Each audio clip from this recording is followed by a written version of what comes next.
Raportuesi i përhershëm i Parlamentit Evropian për Shqipërinë, Andreas Schneider, do të mbajë në këtë moment një konferencë përshtypje ndjeke. Simit të qytetarëve në institucionet publike. Është thelbësore që puna e SPAK-ut të mbetet e pandërprer nga aktorë të tjerë dhe që institucionet e tjera shtetërore të mbështesin punën e SPAK-ut. Reforma e drejtësisë e vitit 2016 ka përmirësuar perceptimin e publikut jashtë Shqipërisë dhe kjo është veçanërisht e rëndësishme në momentet kur shtetet anëtare do duhet të ratifikojnë traktatin e anëtarësimit të Shqipërisë, pra në çdo shtet anëtar. Prandaj çdo ndryshim që minon reformën në drejtësi dhe punën e SPAK-ut mund të sjellë një dëm shumë të rëndë të reputacionit të Shqipërisë dhe mund të vërë në rrezik pikërisht pra ndryshim të këtij historiku që ka patur Shqipëria për luftën kundër korrupsionit gjatë viteve të fundit.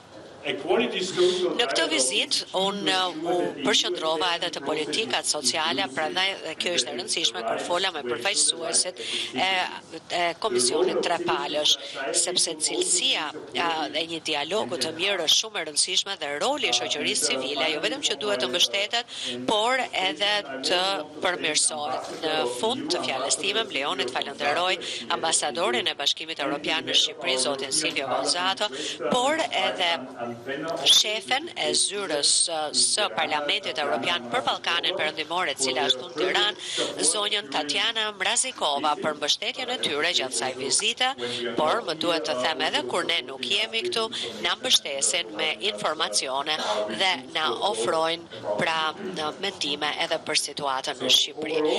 Atëherë, në përgjithësi, unë mendoj që kanë qenë takime të suksesshme dhe tashmë mbetemi hapur për pyetjet tuaja.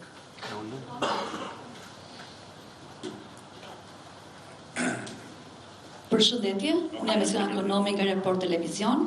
Jam e sigurt që gjatë takimeve tuaja jeni informuar për kërkesën e fundit të SPAK-ut për të arrestuar zëvendës kryeministre Belinda Balluku, kërkesë që ka ardhur në kuvent një muaj më parë dhe akoma deri në sot kuvendi nuk e ka autorizuar SPAK-un.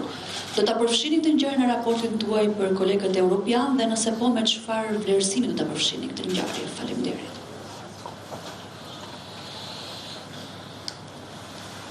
Faleminderit për pyetjen tuaj. Nuk është befasi. Sigurisht që kur vjen në Shqipëri, lexon shtypin, por dëgjon edhe aktorët e ndryshëm.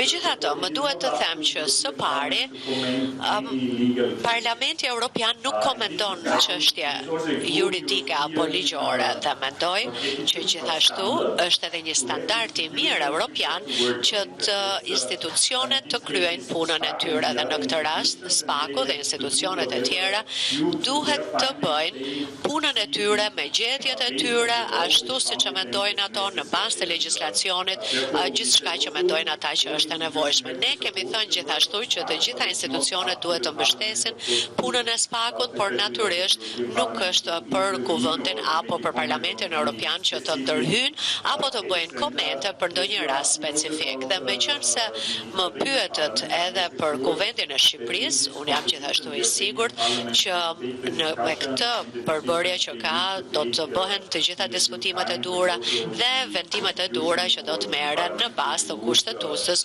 ose të rregullores së kuvendit. Përshëndetje Erkyz Qençaj. Okej.